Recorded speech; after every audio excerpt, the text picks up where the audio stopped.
IT job కోసం చూస్తున్నారా? ఐటీలో కెరియర్ బిల్డ్ చేసుకోవాలనుకుంటున్నారా? అయితే సమాధానం కోడింగ్ ట్యూటర్.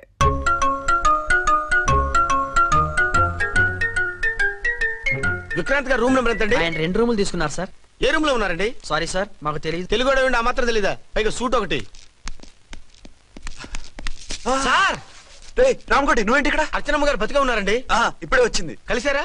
మీ పెళ్లి విషయం చెప్పేశారా? లేదు, ఇప్పుడు చెప్పాలి. వద్దు సార్, చెప్పొద్దు. ఏ 2 ఏళ్లుగా తప్పించి కలవరించి ఎంతో ఆశగా మీకోసం వస్తే నేను 2వ పెళ్లి చేసుకున్నానని ఎలా చెప్తారు సార్? ఈ విషయం ఆవిడకి తెలిసి తట్టుకోలేదు సార్. దివ్య భారతిలో మేడం నుంచి దూకి చచ్చిపోతుంది సార్. నిజమే, తను చాలా సెన్సిటివ్. అయితే ఝాన్సీకి చెప్తా. అది ఇంకా డేంజర్ అండి. ఏ తనకి నా గురించి మొత్తం తెలుసా? ఆవిడకి అసలు ఏం తెలియదండి బాబు. మీరు ఫస్ట్ హ్యాండ్ అని ఆవిడకి అబద్ధం చెప్పి పెళ్లి చేశాం. అదేంటి, పెళ్లి ముందు చెప్పమన్నాను, చెప్పామని చెప్పారు. చెప్తే ఆవిడ చేసుకోదు, మీరు చేసుకోరని అలా అబద్ధం చెప్పాం. ఆవిడ అసలే ఫాస్ట్ అండి. ఈ నిజం తెలిస్తే పెళ్లి మీద పెళ్లి చేసుకున్న దొంగ సీ అని పేపర్లో వేయించి దాని కింద మీ ఫోటో వేస్తుంది. ఆ ఆవేశంలో సూసైడ్ చేసుకుంటుందండి. సార్ 206 లో ఉన్నవాడు మీకు అవుతారు. ఆవిడ మా ఆవిడే. ఆవిడ మిమ్మల్ని పిలుస్తున్నారు సార్. అలాగే సార్, రూమ్ నెంబర్ 306 లో ఉన్నవాడు మీకు అవుతారు. ఆవిడ మా ఆవిడే. మిమ్మల్ని రమ్మంటున్నారు సార్. ఆవిడ పిలుస్తుంది, ఈవిడ పిలుస్తుంది. నేను ఎటు వెళ్ళాలరా? ఇద్దరి దగ్గరికి వెళ్లకుండా వేరే రూమ్ తీసుకుని రెస్ట్ తీసుకోండి. మెంటల్ పీస్ లేకపోయినా మెంటల్ లేకుండా ఉంటుంది.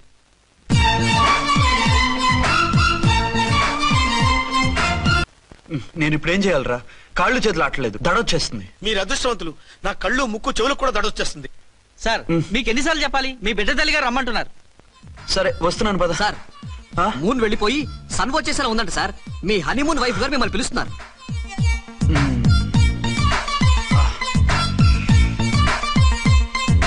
స్వామియే శరణమయ్యప్ప. ఏమిటండి, ఎక్కడికి వెళ్ళారు? తెల్లారిపోతుంది కదండి. అదే నీకు తెల్లారిపోతుంది, నాకు చల్లారిపోయింది. చల్లారిపోవడం ఏమిటి? అదే సడన్ గా మా ఎస్పీ గారు వచ్చారు. ఆయన వస్తే మీకేమిటి? మీరు లీవ్ లో ఉన్నారుగా. అది దిక్కుమాలిన ఎమర్జెన్సీ సర్వీస్ కదా, లీవ్ లో ఉన్నా డ్యూటీలో ఉన్నట్టే. అదిగో అయిందా ఇటు ఫోన్. హలో, నేను రామకోటినండి. నమస్తే సార్, చెప్పండి. నాకు నమస్తే సార్. నేను మీ హెడ్ కానిస్టేబుల్ ని. టెర్రరిస్టా? ఇక్కడ ఉన్నాడా? పట్టుకోవాలా? టెర్రరిస్టులు పట్టుకోవడం ఏంటి సార్? నేను రామకోటిని. మీకోసం అర్చనమ్మ గారు కార్యాలయంతా తిరుగుతున్నారు సార్. తెలుసు సార్. ఇప్పుడు వెళ్ళి వాళ్ళని ఎలా పట్టుకోమంటారు? నా దగ్గర AK-47 కూడా లేదు. AK-47? ఓ అమ్మో, ఇద్దరు పెళ్ళ షాకీనికి మెంటలెక్కినట్టుంది. రైటే, ఈ నైట్ మాకు ఫస్ట్ నైట్ సార్. మంచి మూడ్ లో కూడా వచ్చాం. మీరు ఇప్పుడు ఇలా చెప్పడం ధర్మమా సార్? అనుమానం లేదు, గ్యారంటీగా ఈయన క్రాక్ వచ్చేసింది. అలాగే, వెంటనే బయలుదేరి వస్తున్నాను. మళ్ళీ ఎక్కడికండి? అదే ఎవరో టెర్రరిస్ట్ పట్టుకోవాలంట. మిమ్మల్ని రమ్మంటున్నాడు. కరెక్ట్ గా క్యాచ్ చేసావు. నేను వెళ్ళి రానని చెప్పొస్తాను, నువ్వు అప్సెట్ కాకుండా కూర్చో. ఓకే?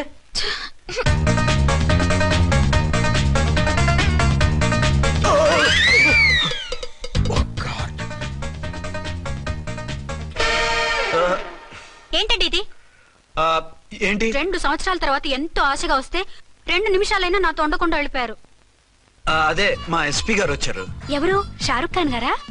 కాదు, ఆమీర్ ఖాన్ గారు. ఏదో అర్జెంట్ కేసు అంట. 4 రోజుల పాటు నో కేసెస్, ఓన్లీ కిస్సెస్. అయితే ఉండు, ఇప్పుడే సెలవు కావాలని చెప్పేసి వస్తా. Excuse me sir. What sir? ఇది 5 స్టార్ హోటల్. మీరు ఆ రూమ్ లో ఒక ఆవిడ్ని, ఈ రూమ్ లో ఒక ఆవిడ్ని పెడితే కుదరదు. మరి వేరే రూమ్ లో ఏమైనా ఇస్తారా? సారీ, ఇక్కడ 2 AC 3 AC రూములు ఇవ్వరు. అందుకని ఒకే రూమ్ లో పెట్టమంటారా? అది అసలు కుదరదు. సి సార్, ఇది ఫ్యామిలీస్ దిగే హోటల్. అందుకనిగా ఫ్యామిలీస్ తో వచ్చాను. చూడండి, మీలాంటి 2-in-1 పార్టీస్ కి వేరే టైప్ హోటల్స్ ఉంటాయి, అక్కడికి వెళ్ళండి. అలాగా? అలాగే. చి పెద్ద ఉద్యోగం రిజైన్ చేసి పారేసి వెళ్ళి ట్యాంక్ బండ్ మీద మామిడి తాండ్రా మ్యాంగో జెల్లీ అని అమ్ముకోవడం బెటర్. ఏమైంది? ఏమైందా? ఇవాళ ఫస్ట్ నైట్ అన్నా సరే కుదరదు. వెళ్ళి ఇప్పటికిప్పుడు ఆ టెర్రస్ ని పట్టుకోవాలంటాడు. అంటే ఫస్ట్ నైట్ లేదన్నమాట. ఫస్ట్ నైట్ ఎందుకు లేదు? బోల్డ్ నైట్లు ఉన్నాయి. ఒరే రాంకోటి, ఇలా రా. సార్, మేడం గారు బ్యాగులు తీసుకో. అలాగే. నువ్వు వాడు కూడా హైదరాబాద్ వెళ్ళిపో. నేను ఈ టెర్రస్ సంగతి చూసుకుని 2-3 రోజుల్లో వచ్చేస్తానుగా. బుద్ధి లేక పోలీస్ డిపార్ట్మెంట్ మనిషిని చేసుకున్నాను. మమ్మీ ఆకలేస్తుంది. సరే ఉండు, కిందికి వెళ్ళి ఏదైనా తీసుకొస్తాను.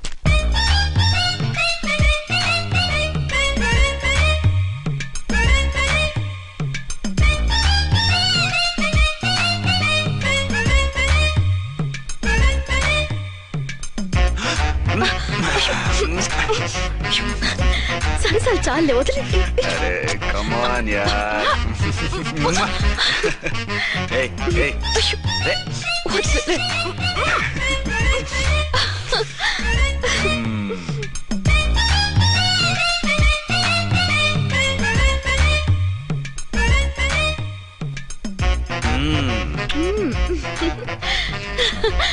రూమ్ లో కామ్ గా ఉండి లిఫ్ట్ లో రెచ్చిపోతున్నారేంటి? వెళ్ళిపోతున్నావుగా, ఎమోషన్ కంట్రోల్ చేసుకోలేకపోయినా.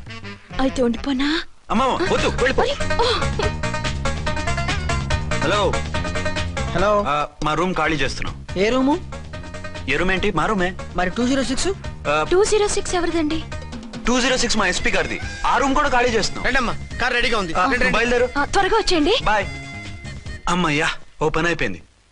అదేంటి నువ్వు కూడా బ్యాగ్ సర్దేస్తున్నావు? నువ్వు కూడా ఏంటి, ఇంకెవరన్నా సర్దుతున్నారా? అదే మా బాస్ ఆమీర్ ఖాన్ గారు, ఆయన కూడా ఇప్పుడే బ్యాగ్ సర్దారనమాట. మనం ఇంటికి వెళ్ళిపోదాం. ఇప్పుడా? తను ఇప్పుడే వెళ్ళింది. తనెవరు? అదే మా బాస్. వెళ్ళింది అంటున్నారు. అబ్బే డీ కాదు, డూ. వెళ్ళాడు. టెన్షన్ లో ఏం మాట్లాడుతున్నా నాకే అర్థం కావట్లేదు. టెన్షన్ దేనికి? నువ్వు వచ్చావు కదా. నేను రావటం మీకు ఇష్టం లేదా? చచ్చా, చాలా ఇష్టం. నువ్వు వచ్చిన టైంలోనే ఆఫీస్ రావడం ఇష్టం లేదు. సరే పదండి. ఇదిగో 2 రోజుల నుండి వెళ్దాం అర్చన. మిమ్మల్ని చూడాలనే తొందరలో అమ్మతోనూ మామయ్యతోనూ సరిగ్గా మాట్లాడకుండా వచ్చేసాను. కావాలంటే 2 రోజులు ఆగి వద్దాం. 206 చెక్అవుట్. Thank you sir. దయచేసి మీదట మా హోటల్కి ఇలా 2 AC 3 AC ఫ్యామిలీస్ తీసుకురాకండి ప్లీజ్. ఓకే, అలాగే చేద్దాం. మీరు ఎంతగా చెప్పాలా? ఏంటంటున్నారు? ఏం లేదు, వీళ్ళ హోటల్ బిజినెస్ చాలా డల్ గా ఉంటుందంట. వచ్చినప్పుడల్లా ఇక్కడే ఉండమని రిక్వెస్ట్ చేస్తున్నాడు. నువ్వు పద. వస్తావయ్యా? వద్దొద్దు, వెళ్ళండి చాలు.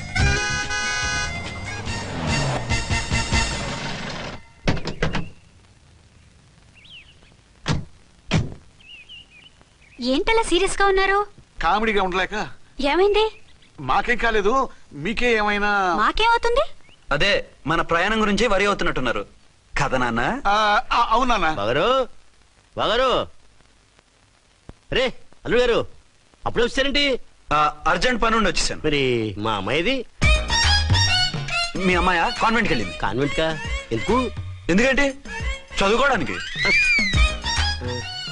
ఈయనెవరు? ఈయనకి మామయ్యనే. దూరం, బాగా దూరం చుట్టాం. దూరం ఏంటి, బాగా దగ్గర అయితే. మా అమ్మగారి, తమ్ముడు గారి, పెదనాన్న గారి, బావగారి, బావమరిది, తోడలుడివి. నువ్వెలా దగ్గర అవుతావయ్యా? మాట్లాడుకుని ఊనం అంత దూరం. మీరు చెప్పిన వరుస అయితే ఈయనకి మామయ్య ఎలా అవుతారు? పెదనాన్న అవుతారు కదా. అబ్బే మామయ్య నేను. మధ్యలో వరుస ఎక్కడో వరుస తప్పి రిలేషన్ రివర్స్ అయింది. నాకు తెలిసి ఎప్పుడు మన ఇంటికి రాలేదు ఈయన. అది మీరు వెళ్ళిన తర్వాత ఒక బలమైన సిచ్యువేషన్ లో రిలేషన్షిప్ కలుపుకున్నారులేమ్మా. అది బేబీ, ప్రయాణంలో అలసిపోయి వచ్చుంటావు, వెళ్ళి స్నానం చేసిరా. పదమ్మా. అల్లుడు గారు, ఏమిటిదంతా? మా అమ్మాయి ఏది? నా జేబులో ఉంది. తీసుకోండి తీసుకోండి, ఉరకండి. మా అమ్మాయిది ఓ సంపేస్తున్నారు. మీ అమ్మాయిని ఇక్కడే హోటల్లో భద్రంగా ఉంచావు. అమ్మాయి హోటల్లో ఉంది. మరి అమ్మాయి ఎవరు? మీ అమ్మాయికి సవతి. ఆ రోజు వద్దు వద్దు అంటే పెళ్లి చేశారు. కనీసం ఆ నిజాన్ని ఝాన్సీకి చెప్పుంటే ఈ రోజు ఇన్ని ఇబ్బందులు వచ్చే కాదు కదా. జరిగిన దాని గురించి బాధపడటం ఎందుకో, జరగాల్సిన దాని గురించి ఆలోచించు. 2 ఏళ్లు ఎన్నో కష్టాలు పడి ఎంతో ఆశతో వచ్చింది నా కూతురు. దానికి మాత్రం న్యాయం చేసి ఏ బాధ కలగకుండా చూడండి. అంటే నా కూతురికి అన్యాయం చేసి బాధ కలిగేది చూడమనా? అది కాదు బావగారు. మరి మీ మాట అలాగే ఉంది వదిన గారు. మీ అమ్మాయికి న్యాయం చేయమంటున్నారు, మరి మా అమ్మాయిని ఏం చేయమంటారు? మీరు క్యాచ్ చేయట్లేదు కానండి. ఇక్కడ చిన్న పాయింట్ ఉందండి. ఏంటంటే మీ అమ్మాయికి న్యాయం చేస్తే ఆవిడమ్మాయి అన్యాయం అయిపోద్ది, ఆవిడమ్మాయికి న్యాయం చేస్తే మీ అమ్మాయి అన్యాయం అయిపోద్ది. పోనీ ఇద్దరికి న్యాయం చేస్తే మీ కొడుకు అన్యాయం అయిపోతాడు. రాయరు, ఇప్పుడు నా కూతురు గతి ఏంటి? నువ్వెందుకయ్యా ఏడుస్తావు? నా కూతురు జీవితం నాశనం అయిపోతుంటే నేను కాక మా పక్కింటి వాడు ఏడుస్తాడా? పరిస్థితిలా వస్తుందనే ఝాన్సీకి నాకు శోభనం జరగకుండా చేశాడు దేవుడు. చివరికి నా కూతురుగా ఆ సుఖం కూడా దక్కలేదా? సంతోషించు, నీ కూతురుగా సుఖం దక్కితే నీకు దుఃఖం దక్కేది. ఇప్పుడైతే పెళ్ళైనా కన్యగానే ఉంది కాబట్టి నీ కూతురికి మళ్ళీ పెళ్లి చేయొచ్చు. ఏం వేళకోళంగా ఉందా? ఒకసారి తాడు కట్టించుకున్న తర్వాత దాన్ని మళ్ళీ ఎవడు చేసుకుంటాడు? హనీమూన్ కి వచ్చాక అది ఇంకా కన్య అంటే ఎవడు నమ్ముతాడు? అయితే నన్నేం చేయమంటారు? ఒక పెళ్ళానికి 2 భర్తలు ఉంటే తప్పు గాని ఒక మొగుడికి 2 భార్యలు ఉంటే తప్పు కాదు. కాబట్టి ఇద్దరితోనూ కాపురం చేయమంటారా? చస్తే చేయను. నేను మనస్ఫూర్తిగా ప్రేమించింది, పెళ్లి చేసుకుంది, కాపురం చేసింది అర్చనతోనే. తనే నాకు భార్య. నా కూతురు నీ భార్య కదా? ఆ అర్చన రాకపోయింటే నా కూతురుతో కాపురం చేసిండోడే కదా? రాకుండా ఉంటే వేరే సంగతి. వచ్చాక ఏం చేయమంటారు? నేను ఉండేది ఒక ఆడదాంతోనే, అది అర్చనతోనే. నా కూతురుతో ఉండనంటావు? Nothing doing. మధ్యలో చెప్పుదో కూడా చేస్తావు. బాగారు బాగారు, ఏమిటండి ఇది? నా కూతురు జీవితం నాశనం చేస్తారా? నా కూతురు జీవితం ముక్కి పాలు చేస్తారా? ఇలా ఏడ్చి మమ్మల్ని నవ్వించకు, నేను సెట్ చేస్తా కదా. ఒరే అబ్బాయి, ఇప్పుడు ఈ నిజం వాళ్ళిద్దరు ఎవరో తెలిసినా ప్రమాదమే. కాబట్టి కొన్నాళ్ల పాటు వాళ్ళని వేరే వేరే ఇళ్లలో పెట్టి మేనేజ్ చేయి. తర్వాత మెల్లిగా జరిగింది చెప్తే ఏం చేయాలో వాళ్ళే చెప్తారు. ఇది బాగుంది బాబు, అలా చెయ్యి. సరే, తర్వాత అయినా నా కూతుర్ని ఏలుకుంటాడా బాగారు? చచ్చినట్టు ఏలుకుంటాడు. ముందు ఈ ఆఫీస్ తగ్గించి ఇద్దరితోనూ క్లోజ్ గా మూవ్ చేయిస్తే ఆవిడ మావిడే అంటూ ఆటోమేటిక్ లైన్ లో పడిపోతాడు. అంటే ఈ రోజు నుంచి మా సిఐ గారు 2 in 1 అన్నమాట. కాదు 1/2. ఇదే మన మన్మథ సామ్రాజ్యం. ఎలా ఉంది? బాగుంది, కానీ మనకి వేరే ఫ్లాట్ ఎందుకండి? ఒరే నాన్న, నువ్వు వెళ్ళి ఫ్లాట్ చూడు.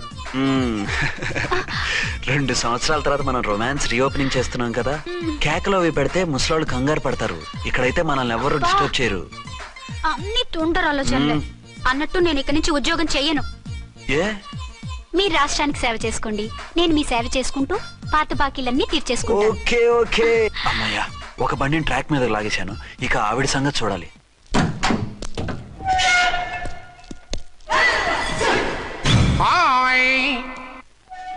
ఏ తల్లి కన్నబిడ్డలమో ఒకే సెల్లో 2 ఏళ్లు కలిసి పెరిగాం. మన ఈ జైలు బంధం కలకాలం ఇలాగే కంటిన్యూ అవ్వాలి తంబి. అట్లనే భయ్యా. ఇప్పుడు నీ ప్రోగ్రామ్ ఏంటి? రౌడీజంగా మస్తు బద్మాష్ పనులు చేసిన ఒక్కసారి కూడా పోలీస్ స్టేషన్ మెట్లెక్కలే. అట్లా సుంటి నా రౌడీజం కి బిస్కెట్ తినిపించి నన్ను జైలుకు పంపించిన లేడీ ఎస్ఐని దాని మొగుణ్ణి ఖతం చేస్తా. ఆ తర్వాత నా మరుదల్ని ఎత్తుకపోయి రాక్షస వివాహం చేసుకుంటా. నీ ప్రోగ్రామ్ ఏంటి? పసుపు పారాని ఆరక ముందే నా 7వ పెళ్లిని చెరగొట్టి కొత్త పెళ్ళానికి పాత పెళ్ళాలకి నన్ను మొగుణ్ణి కాకుండా చేసిన ఆ లేడీస్ లీడర్ ఎవరో కనిపెట్టి దాన్ని స్మాష్ చేయాలి.